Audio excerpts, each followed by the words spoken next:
kuatkan hati. Negeri ini memanggilmu kawan. Belajar bergerak berbagi untuk negeri. Guru penggerak majukan pendidikan. Guru penggerak menghamba pada murid. Kreatif rancang pembelajaran. Hargai potensi, tingkatkan prestasi. Lahirkan profil pelajar Pancasila. Belajar bergerak berbagi untuk negeri. Kita menjalin kolaborasi. Belajar bergerak berbagi untuk negeri. Demi bakti pada Ibu Pertiwi.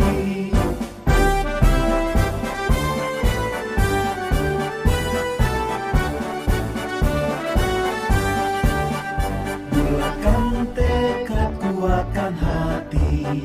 Negeri ini memanggilmu kawan. Belajar bergerak berbagi untuk negeri. Guru penggerak majukan pendidikan. Guru penggerak menghamba pada murid. Kreatif rancang pembelajaran. Hargai potensi, tingkatkan prestasi. Lahirkan profil pelajar Pancasila.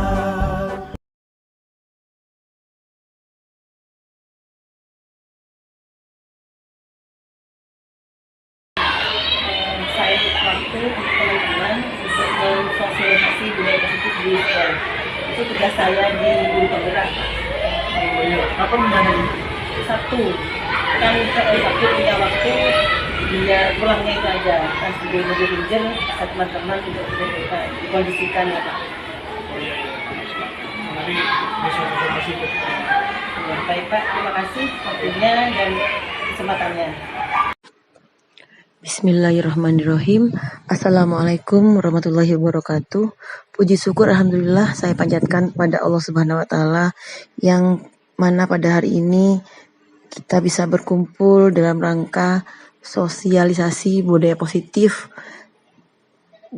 modul 1.4 pada aksi nyata saya di program calon guru penggerak Angkatan 7. Salawat serta salam selalu terlimpah terlimpahkan kepada Nabi besar Muhammad SAW yang telah memberikan syafaatnya kepada kita semua. Terima kasih kepada Bapak Kepala Sekolah yang telah memberi waktunya kepada saya untuk mengadakan pengimbasan pada siang hari ini.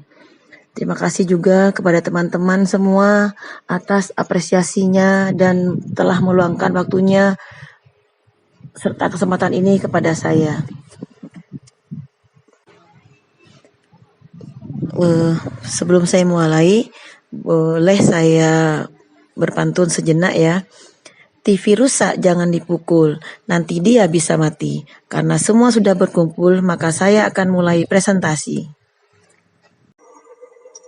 Baiklah, agenda budaya positif kali ini, agenda yang akan saya jelaskan ada 6, yaitu yang pertama, disiplin positif dan nilai-nilai kebajikan universal.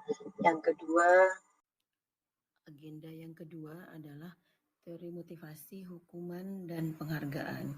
Yang ketiga, keyakinan kelas. Yang keempat, kebutuhan dasar manusia dan dunia berkualitas. Yang kelima, 5 posisi kontrol. Yang keenam, segitiga restitusi. Yang terakhir, ada kuis Bapak Ibu ya, supaya kita dapat berinteraksi satu dengan yang lain. Oke, kita ikuti bersama. Sendiri yang memiliki motivasi internal, jadi dalam diri mereka sendiri, jadi bukan dari luar, jadi bukan karena kita suruh, bukan karena intimidasi, bukan karena penekanan gitu. Jadi kalau memang mereka muncul dari dalam diri, itu memang yang diharapkan pemerintah adalah motivasi internal. Lanjut Bu. Ada 3 motivasi perilaku manusia.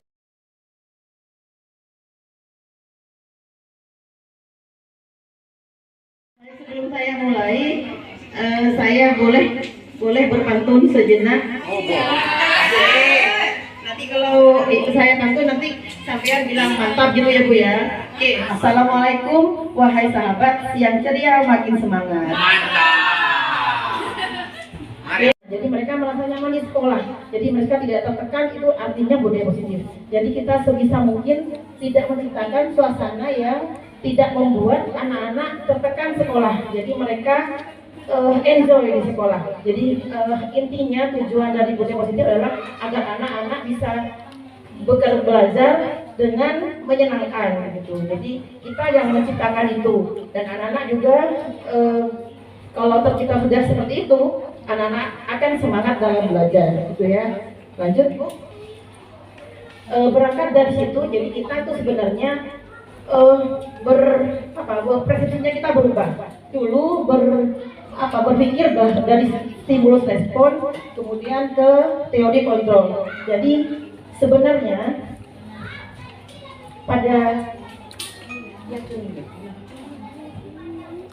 jadi kita bergerak dari stimulus respon dan ke teori kontrol. Jadi pertama kita beranggapan bahwa pada realitanya kita sama, padahal enggak. Kebutuhan dasar mereka tuh enggak sama.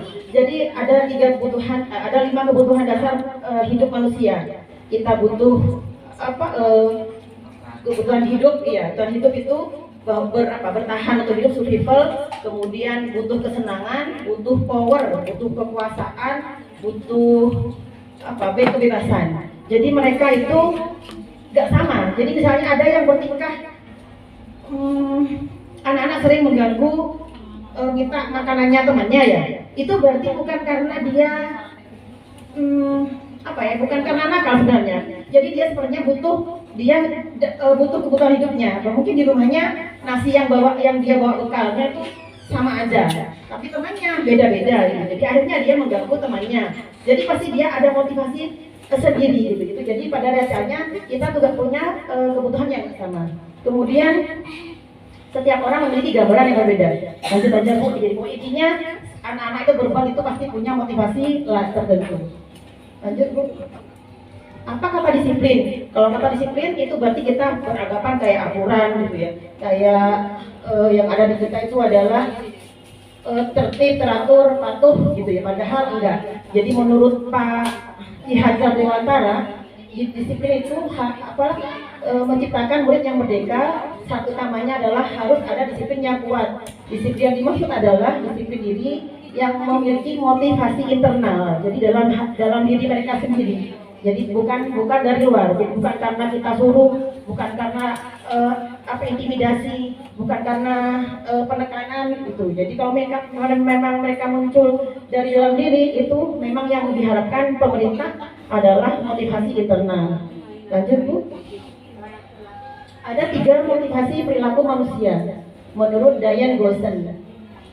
Ya, pertama, orang berbuat itu untuk menghindari ketidaknyamanan. Jadi misalkan saya kemarin nggak ikut guru penggerak, nggak Pak, saya takut banyak tugas gitu, atau takut sama Pak Heri dihukum. Jadi mereka berbuat itu bukan karena dirinya, tapi karena disuruh gitu, karena disuruh kepala sekolah, karena disuruh pemerintah, disuruh apa, itu termasuk bukan motivasi internal. Yang kedua, karena dapat imbalan atau penghargaan. Bentar ya.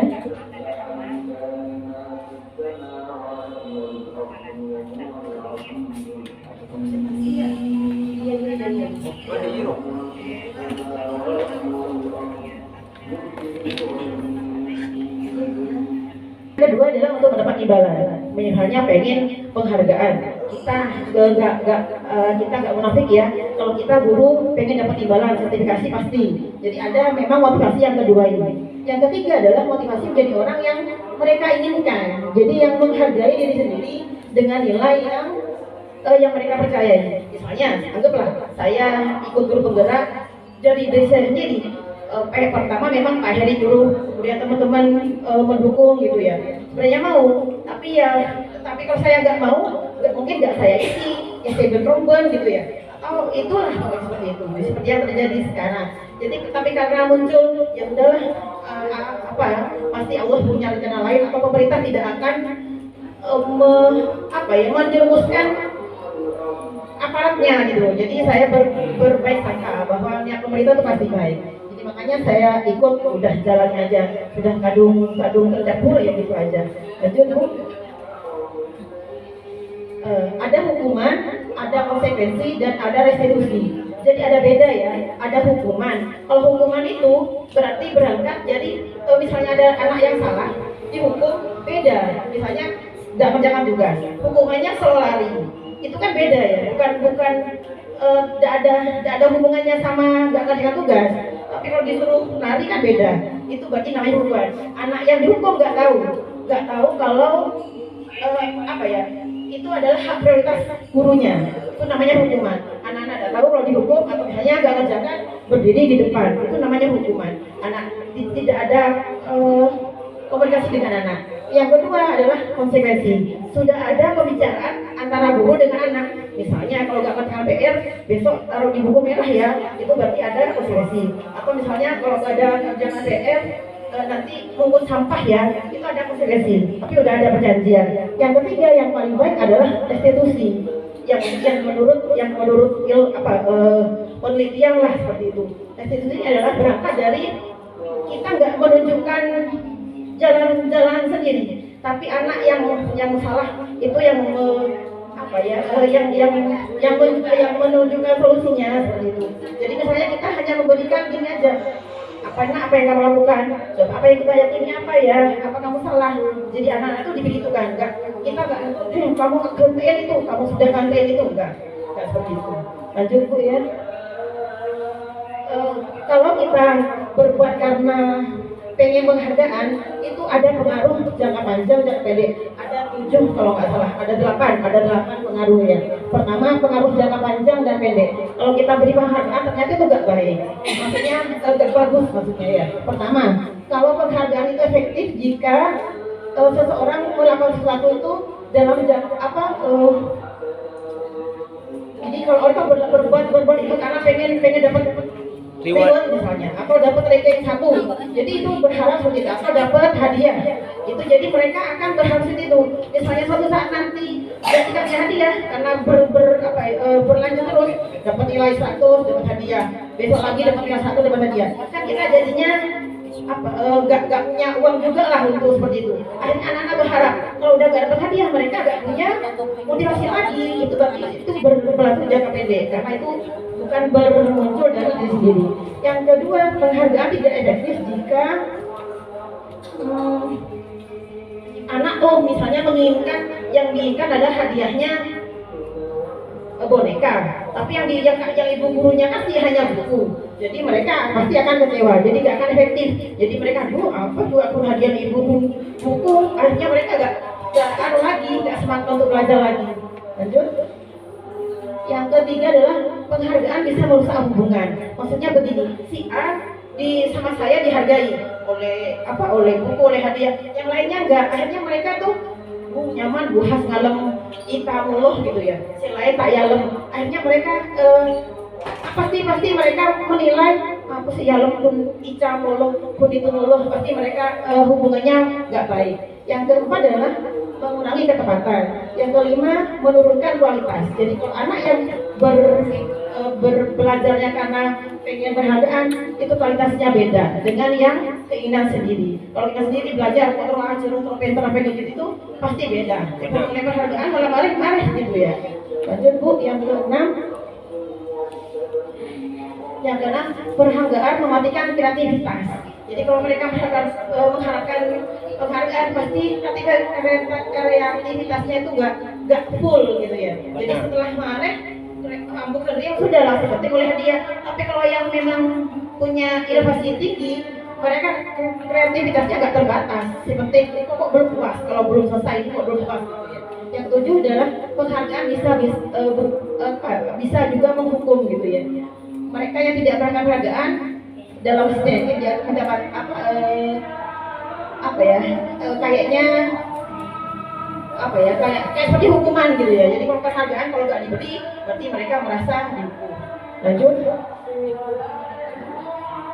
Kalau tidak mendapatkan. Nih, yang ke-8 adalah motivasi dalam diri. Disebut motivasi intrinsik. Ini yang paling tinggi lah maksudnya. Jadi andaikan anak itu ini ya anak yang kelas 1 mungkin kelas 2 yang menggabungkan huruf-huruf dan kata-kata serta menyadari ia dapat membaca, timbul pijar di matanya. Jadi mereka senang sendiri, oh ternyata bisa gabung. Jadi itu adalah penghargaan yang terbesar. Meskipun tak sabri hadiah, tapi dengan raut wajah mereka yang nampak segar, kemudian cerah, kemudian berpijar, itu sudah berarti motivasi dalam diri, bangga mereka. Jadi penghargaan itu bisa berupa seperti ini. Jadi itu yang baik. Lanjut. Restitusi. Ada beberapa ciri restitusi. Restitusi ada cirinya 6 kalau nggak salah ya. 1. Restitusi itu bukan menebus kesalahan. Jadi bukan karena restitusi bukan menebus kesalahan. Jadi misalnya Pak Adi mecahkan HP saya, kemudian Pak Adi diganti. Itu bukan menebus kesalahan sebenarnya.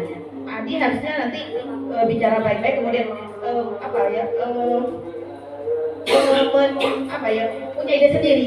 Begini aja Bu Has, karena saya udah mecahin anunya Bu Has, jadi timbul dari sendiri. Jadi bukan karena untuk menebus kesalahan, tidak. Yang kedua adalah restitusi bisa memperbaiki hukuman.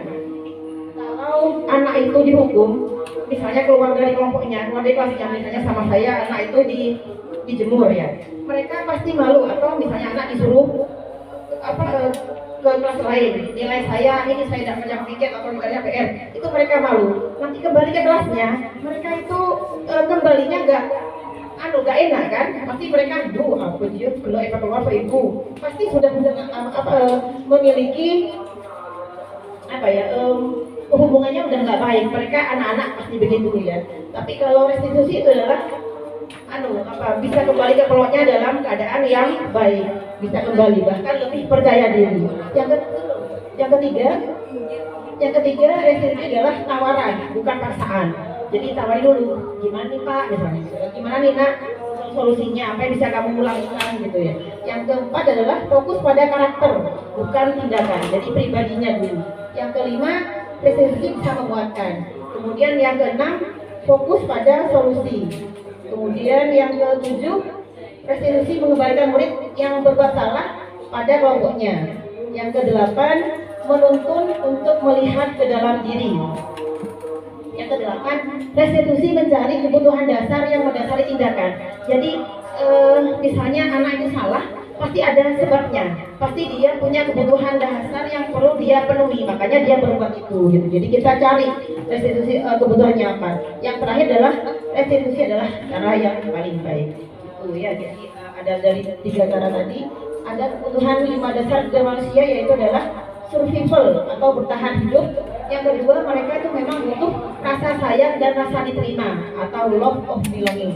Jadi semua kita, kalau kita bisa diterima di kelasnya, bisa diterima di tempat kerja, bisa diterima di keluarganya, itu mereka akan explore gitu. Daripada mereka masuk ahli kantor itu takut ya karena orang-orangnya begini atau bermusuhan, itu gak enak. Pasti mereka butuh, karena semua manusia butuh 5 kebutuhan dasar ini. Yang ketiga, butuh kebebasan. Semua butuh bebas. Misalnya saya pengen baju warna merah, pengen baju warna hijau, itu adalah keinginan mereka. Yang keempat adalah kesenangan. Jadi anak-anak pasti tetap ingin senang, itu tetap ya. Jadi misalnya ada itu memang kejadian bahwa anak-anak senang dikejar gurunya. Jadi karena memang mungkin di rumahnya nggak bermain-main sama ayah, sama ibu, jadi akhirnya ke gurunya atau ke temannya, akhirnya mereka senang. Jadi kalau misalnya ganggu teman tuh senang, itu ada yang begitu. Kemudian yang terakhir adalah power, jadi kekuasaan. Jadi setiap orang tetap punya kekuasaan, terus pengen menguasai diri sendiri, pengen berkuasa gitu ya. Lanjut Bu. Lagi aja. Nanti aja tidak kelihatan. Nah, iya. Jadi kalau hukuman itu ternyata sama dengan identitas gagal. Kalau identitas sukses itu bisa dari konsekuensi tadi sama restitusi. Lanjut aja. Nah, sekarang yang terakhir adalah ada 5 posisi kontrol. Jadi kita misalnya ada ada masalah dengan anak, kita punya posisi penghukum, yang kedua pembuat rasa bersalah, yang ketiga sebagai teman, yang keempat sebagai pemantau, dan yang terakhir sebagai manajer. Kita urai dari yang pertama sebagai penghukum. Posisi penghukum itu biasanya menghukum dengan fisik. Kadang ada yang jewer, ada yang apa itu nampar gitu ya, atau enggak, kalau sekarang nggak ada ya. Ya, jadi atau secara verbal dengan kata-kata biasanya. Kata-katanya hilang ini berarti. Ya, kata-katanya biasanya kamu meloloh gitu ya. Ayo kamu berdiri aja. Itu tuh berarti kata-kata hukum. Jadi nggak ada manisnya sama sekali. Hasilnya murid itu pasti marah dan dendam atau bersifat agresif. Bisa jadi setelah dia duduk itu dia mencoret-coret bukunya, kemudian atau misalnya kalau lebih buruk lagi dia tuh motor gurunya itu digores atau diapain atau dikempesin lah seperti itu. Lanjut Bu, yang kedua posisi membuat rasa bersalah. Di sini posisi guru itu biasanya kata-katanya lebih lembut, kemudian menggunakan kata-kata yang tidak nyaman atau rendah diri. Misalnya kata-katanya gini, ibu sangat kecewa sekali kepada kamu. Berapa kali sih bapak harus memberitahu kamu ya? Gimana coba kalau orang tua kamu yang ibu beritahu gitu. Jadi kita memelas gitu sama anak-anak itu. Itu sepertinya ibu kecewa, udah kecewa sekali. Jadi anak tuh merasa nggak jadi apa-apa gitu. Oh iya ya, kok jadi penyebab ibu roh marah, aku jadi anak yang nggak berguna itu. Jadi itu kasihan. Jadi mereka akan merasa rendah jadi gitu ya. Lanjut Bu, hasilnya ini ya, kalau jadi akan mengecewakan bapak ibu gurunya. Kemudian menjadi orang yang gagal. Lanjut. Sebagai teman, ya kadang kita dulu jadi menjadi posisi sebagai teman. Ini tidak menyakiti murid, tapi berupaya mengontrol melalui persuasi. Jadi hubungan antara guru dengan murid itu memang baik gitu. Jadi kayak teman gitu. Misalnya, ayolah bantulah demi bapak ya. Ingat, bapak pernah kasih bantuan selama ini. Iya sudah. Misalnya ya udah kamu duduk aja, selesai, dia selesai gitu. Jadi marah melakukan kesalahan apapun yang marah gitu. Itu akan nggak ada apa-apa, nggak ada solusi seperti itu, dibiarin aja. Hasilnya murid akan merasa senang dan akrab dengan guru. Lanjut Bu.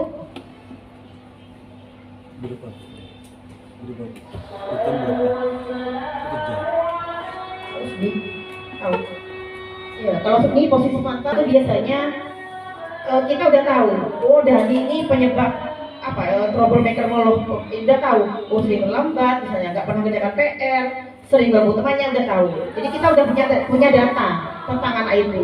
Tapi tidak enak juga karena konsekuensinya yang mudah adalah kalau dia guru tidak menunjukkan emosi yang berlebihan, dia bisa berbuat salah dan tidak nyaman dan harus tinggal kelas. Jadi misalnya ada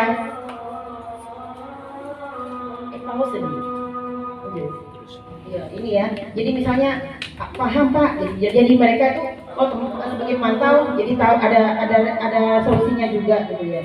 Lanjut Bu, bahasanya datar, bahasa umumnya formal. Nah terakhir adalah posisi manajer. Nah ini yang kita harapkan, kita sebisa mungkin ada di pemantau dan manajer. Kalau yang penghukum, pembahasan bersalah sama teman tuh teman boleh sekali-kali teman pemantau. Jadi minimal ada di pemantau sama manajer. Jadi di manajer ini posisi di mana guru bersama dengan murid mempersilahkan murid mempertanggungjawabkan perilakunya, mendukung murid agar menemukan solusi atas permasalahannya sendiri. Jadi akan berkata gini, apa yang saya yakini? Jadi kita udah buat keyakinan kelas dulu. Jadi ada misalnya, apakah kamu bersedia memperbaikinya? Jika kamu memperbaiki ini, hal menunjukkan apa tentang dirimu, gitu ya. Jadi manajer itu bukan untuk mengatur perilaku seorang, tetapi kita membimbing murid untuk dapat mengatur dirinya. Seorang manajer bukannya memisahkan murid dari kelompoknya, tapi mengembalikan murid tersebut ke kelompoknya dengan lebih baik dan kuat. Tujuannya adalah pencapaian fungsi manajer, di mana posisi ini murid dapat menjadi pribadi yang mandiri, merdeka, dan bertanggung jawab atas segala perilaku dan sikapnya, yang akhirnya dapat menciptakan lingkungan yang positif, nyaman, dan aman. Lanjut. Ya, itu biasanya dialognya begini. Pause nih. Siap, ini ada segitiga restitusi. Pertama, menstabilkan identitas. Yang kedua, validasi tindakan. Yang ketiga adalah menanyakan keyakinan. Jadi anak yang sedang emosi itu memang perlu distabilkan dulu. Jangan pada tambahin, ya tadi menjatuhkan pot ya. Pajen kiri, gitu. Itu tambah emosinya nggak berjalan gitu. Saya harusnya, berarti distabilkan dulu anak itu. Kalau dia sudah merasa bersalah, dia pasti akan memberi solusi sendiri. Jadi anak itu perlu distabilkan dulu. Yang kedua adalah divalidasi dulu tindakannya. Benar nggak kamu buat itu? Apa kamu itu merasa itu benar gitu. Jadi kemudian kalau dia, iya bu saya salah. Kamu bisa ya berbuat lebih dari itu, kamu bisa sebenarnya. Atau kamu bisa mukul, bisa ini bisa. Cuma tapi kamu tidak berbuat kan? Itu berarti bagus. Jadi alam geluh gitu ya. Yang terakhir adalah menanyakan keyakinan. Jadi keyakinannya yang mana yang benar? Kalau mereka udah stabil, udah udah paham kesalahannya, dia bisa bisa sudah tahu mana yang baik atau mana yang benar gitu ya. Lanjut. Ya, ini contohnya saat menstabilkan identitas ya, berperan menggeser identitas murid dari identitas gagal menjadi identitas sukses. Jadi dia nggak merasa gagal. Jadi dia kalau mereka distabilkan dulu, dia nggak merasa gagal. Kemudian jangan meritik murid yang sedang mengalami identitas gagal. Contohnya, membuat kesalahan sesuatu yang wajar. Manusia tidak ada yang sempurna. Kita bisa memperbaiki masalah ini kan, gitu ya. Kemudian kita tidak, jadi ibu tidak akan menanyakan kesalahannya, nggak usah. Jadi nggak dipermasalahkan kesalahannya, supaya mereka nggak tambah merasa bersalah. Jadi itu. Jadi kalau anak sudah digitukan, nggak mungkin mereka akan emosi. Jadi kita butuh 30 detik saja bisa mengubah situasi yang sulit menjadi kooperatif. Jadi kalau tambah marah-marah, mereka nggak bisa. Lanjut yang kedua bu, validasi tindakan. Jadi ini berupaya memenuhi kebutuhan tertentu. Jadi mereka memang butuhnya apa mereka berbuat itu. Apa tadi jadi butuh dasar tadi itu ya. Apa yang kasih sayang, apa yang mereka diterima, apa memang kebutuhan hidupnya, atau butuh kesenangan atau power gitu ya. Itu jadi mereka pertanyaan seperti ini. Kamu bisa saja bertindak gegabah. Tuh, kamu bukan melakukannya tanpa suatu alasan tertentu kan. Jadi mereka punya alasan gitu ya. Jadi nggak perlu mereka dianukan. Yang penting mereka merasa bersalah sudah. Dianggap baik. Yang terakhir adalah menanyakan keyakinan. Jadi pada dasarnya mereka melakukan itu karena punya motivasi intrinsik. Saat perilaku telah divalidasi dan identitasnya sukses telah stabil, maka murid telah siap mengaitkan keyakinan dengan tindakan yang salah. Sebagai keluarga atau kelas, apa yang kita yakini? Kemudian nilai-nilai apa yang telah kita sepakati? Seperti apa gambaran sebuah kelas yang ideal bagi kamu? Atau kamu ingin menjadi orang seperti apa itu ya, itu terakhir. Sebelum ini sudah terakhir, saya beri kuis untuk Bapak Ibu untuk menentukan apa itu termasuk hukuman, apa termasuk konsekuensi. Ini adalah hukuman. Kita cek kan hukumannya, diklik. Yang betul adalah konsekuensi. Karena udah ada kesepakatan kalau terlambat mencatat, nulis di buku itu. Yang kedua, lari mengelilingi lapangan basket 2 kali karena terlambat hadir ke sekolah. Apa itu? Hukuman? Ya, jawab hukuman. Bu Adna? Ya, betul. Next. Lagi, ya. Itu membersihkan coretan yang dibuatnya di meja tulis. Apa konsekuensi, apa hukuman? Membersihkan coretan yang dibuatnya di meja tulis. Konsekuensi, iya, coba. Oke, kenapa? Ya karena dia sepakat sendiri tadi itu. Kalau saya ini kan berarti dia menanyakan dulu. Kalau hukuman nanti akan disuruh gurunya. Lanjut. Dijawab dulu tuh. Dijawab apa? Oh iya, murid diminta push up. Hukuman apa konsekuensi? Hukuman. Ya pokoknya betul. Lanjut. Menggantikan kertas tugas teman yang telah dicoret-coret. Sanksi atau konsekuensi? Konsekuensi. Coba. Betul ya. Terima kasih, berarti banyak yang paham sudah. Lanjut, berjemur di lapangan basket pukul 12 siang karena mengobrol dengan teman. Hukuman. Betul ya, bagus. Filter ini murid diminta bertelanjang kaki sepanjang hari karena tidak menggunakan sepatu warna hitam sesuai peraturan sekolah. Sanksi apa hukuman? Ayo. Diminta dari hukuman. Coba hukuman. Kan dari guru. Betul ya. Sip. Lagi. Berdiri di depan kelas sambil mengangkat satu kaki karena tidak bisa menjawab pertanyaan. Hukuman, ya. Ya. Ya, masih separuh itu. Membersihkan tumpahan air di meja konsekuensi katanya. Pinter. Tadi ini ya, cerdas ya. Membersihkan WC setelah karena mematahkan pensil kawannya. Hukuman, betul ya, karena nggak ada hubungannya dengan mematahkan pensil gitu ya. Dapat 12/14 berarti tadi ada yang salah 2 gitu ya. Oke. Bawahnya ada enggak coba? Nah. Oke, ini sudah waktunya mungkin bisa saya tutup. Sudah Bapak Ibu sudah saya nggak paham kalau sudah bisa ini. Kalau mau yang lain posisi kontrol mungkin mau? Nggak usah ya, cukup ya.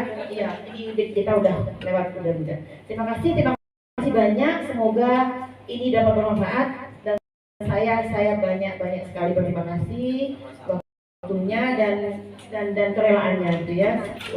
Wassalamualaikum warahmatullahi wabarakatuh.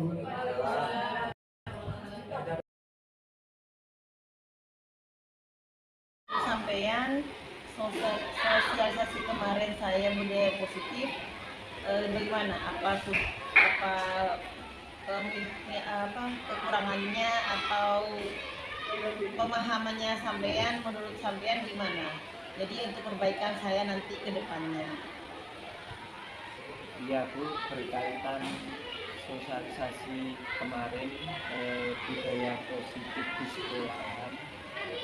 Menurut dari penyampaian panjenengan kemarin, menurut saya itu sudah bagus untuk itu detail-detailnya, materinya, rinciannya itu sudah disampaikan semuanya sehingga teman-teman bisa jelas, paham dan mengetahui tentang literasi atau tentang pengetahuan berkaitan dengan budaya positif yang ada di sekolah. Tapi ya mungkin ada sedikit yang perlu dikoreksi, yang perlu dibenahi masalah itu mungkin maaf ya Bu, ini dari saya sendiri mungkin dari penjelasan kemarin itu mungkin dari segi contohnya itu agak diperdetail seperti itu. Misal contohnya kayak budaya positif memberikan hukuman, siswa tidak boleh diberikan hukuman, itu harus diberikan contoh yang jelas, yang detail seperti itu. Mungkin ada yang lain-lain, jadi bisa fokus, kita bisa mengetahui permasalahan kita di sekolah ini langsung. Contohnya itu langsung pada kasusnya siswa yang mungkin terjadi di sekolah kita, seperti itu Ibu. Kalau menurut saya ya mungkin saya rasa sudah bagus dari penjelasan panjenengan kemarin. Ya mungkin yang perlu ditambah, alangkah baiknya jika untuk contohnya itu diperjelas atau diperdetail, terutama yang mengacu kepada siswa kita sendiri. Ada kasus yang ada mungkin bisa diangkat seperti itu Bu Nur. Ya mungkin itu aja, bagus kemarin sudah dari penjelasannya juga oke, seperti itu. Mantep pokoknya Ibu. Oke, terima kasih. Ya, terima kasih mengenai tanggapan materi yang sudah disampaikan oleh Bu Nur Hasanah kemarin. Saya itu bersyukur sekali karena dari sebelumnya saya belum paham tentang mengenai macam-macam hukuman. Itu ada hukuman, ada konsekuensi, ada lagi restitusi. Jadi disitulah saya mendapatkan ilmu. Nah,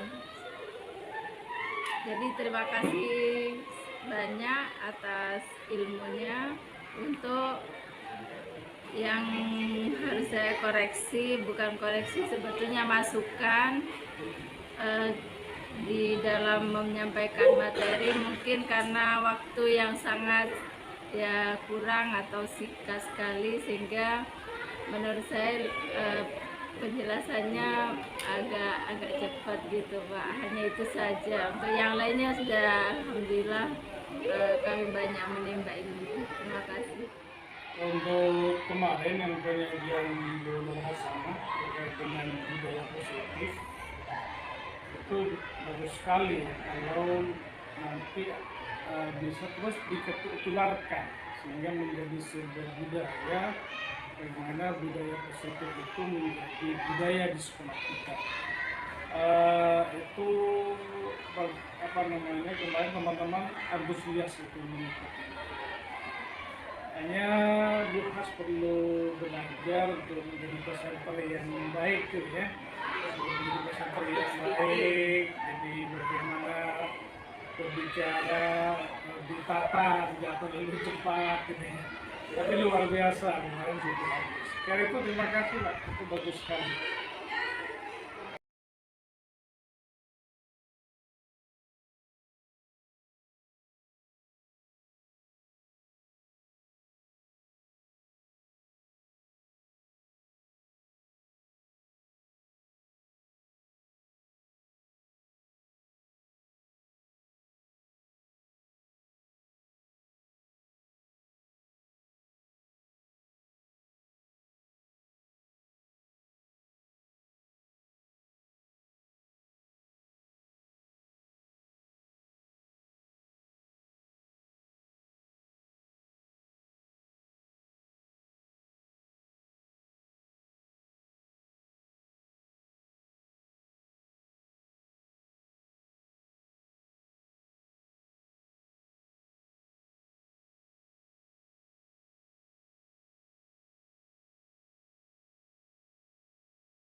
Kenapa pakai pindah sekolah?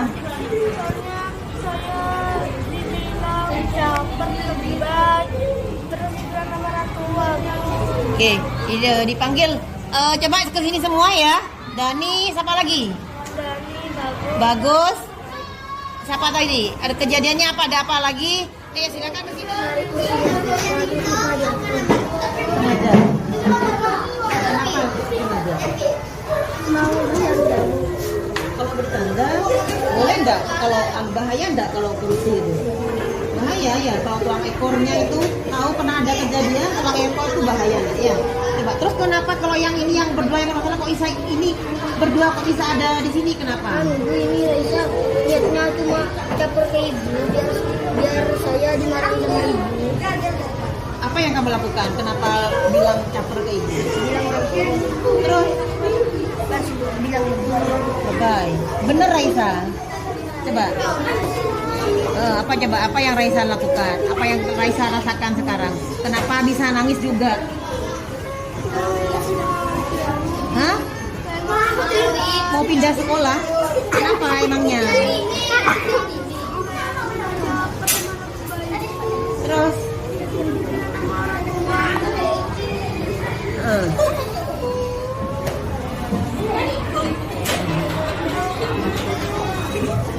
Saya pas bully Raisa.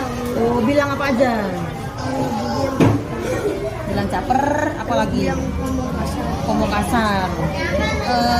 Kira-kira kalau perbuatan bagus yang ke Siva sudah benar kan enggak? Enggak, salah. Jadi apa yang kamu lakukan untuk memperbaiki perbuatan perbuatan yang tadi itu.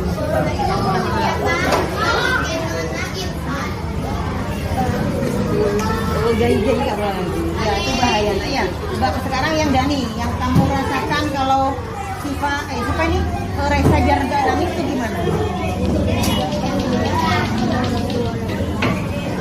Kalau anak-anak perempuan saya Sakit juga, ya ternyata kalau kamu merasakan juga ya sakit, nggak enak juga dibully sama teman-teman seperti itu. Terus tindakannya kamu apa? Minta maaf, saya minta maaf. Udah, itu aja. Ya, coba saling minta maaf. Udah ada dendam. Aisyah, ada dendam. Udah, tetap ngobrol di sini kan? Berarti kamu masih sakit hati gitu ya? Coba Dani ya, nanti dipikir. kita sepanjang ya Allah. Oh, di mana? Lo bagus ya, Bro. Lampu.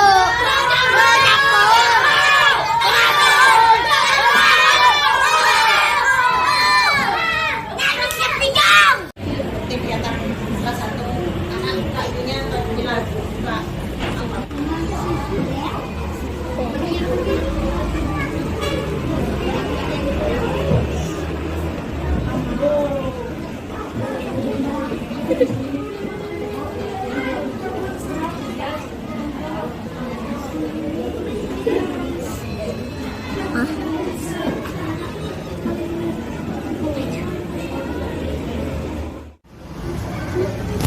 Ya. Ibu, ada nyontek ulangan matematikanya punya saya. Oh gitu ya? Ya, bentar lagi anonin ya. Ya. Boleh bisa ke depan sama ibu?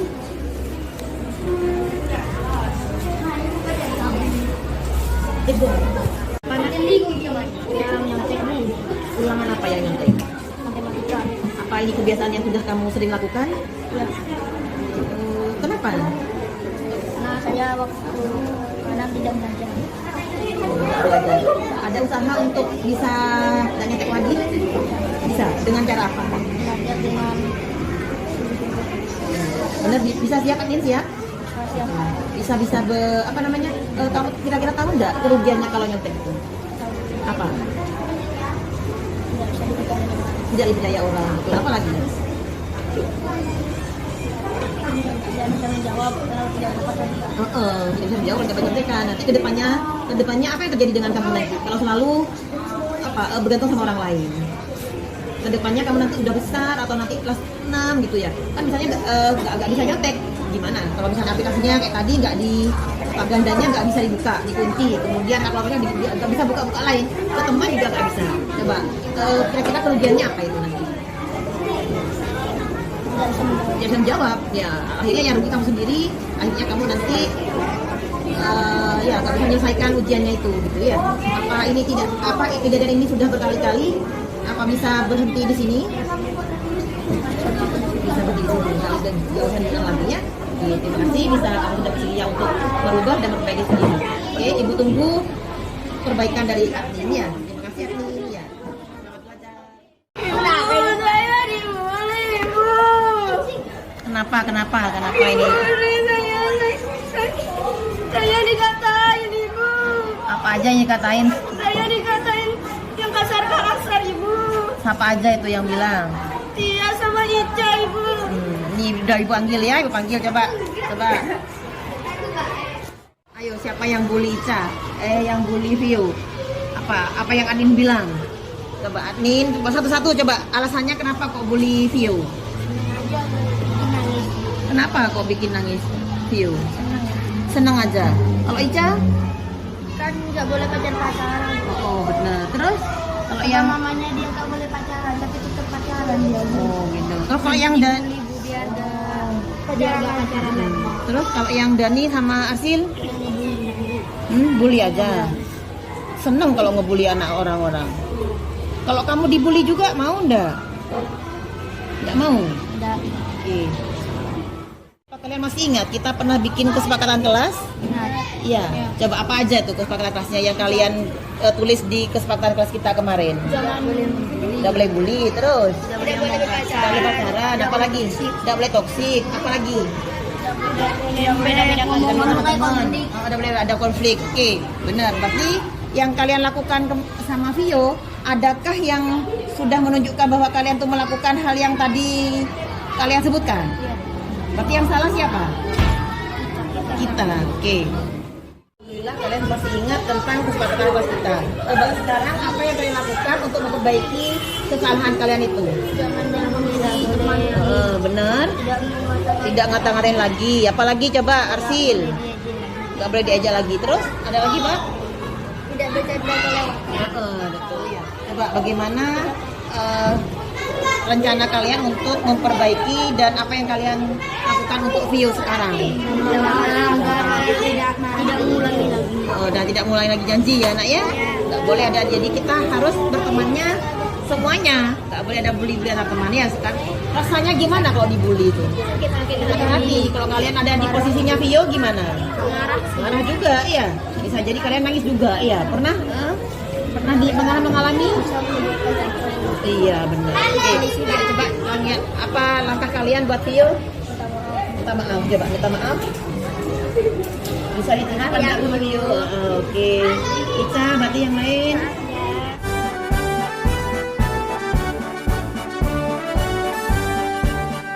Bulatkan tekad, kuatkan hati. Negeri ini memanggilmu kawan. Belajar bergerak berbagi untuk negeri.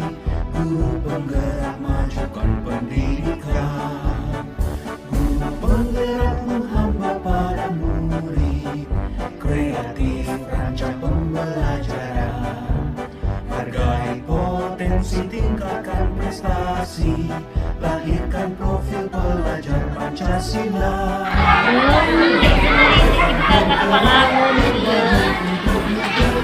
Tak salin, tak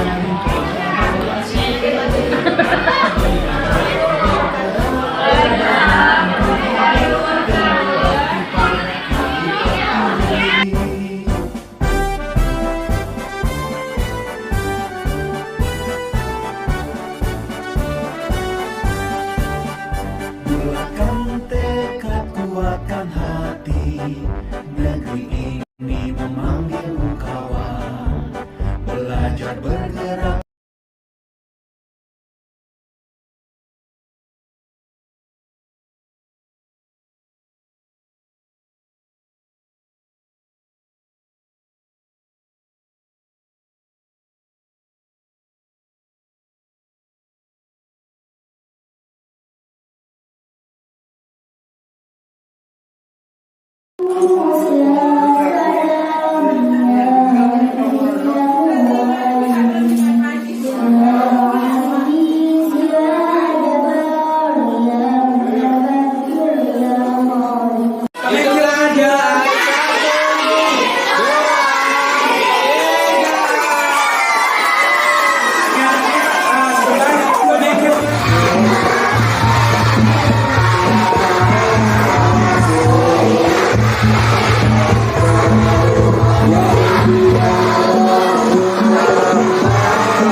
Kalau yang cewek cantik, yang cowok ganteng. Coba bilang. Yuk.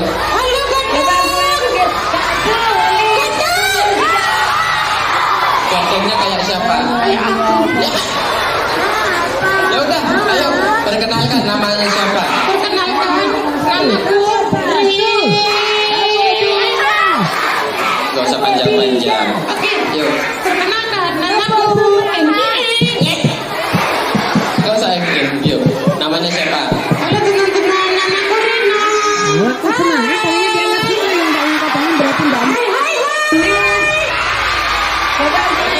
Reno, sudah mandi? Mandinya di mana? Mandi di mana? Kenapa gak di kamar mandi? Kenapa? Di mesin cuci enak, muka-muka.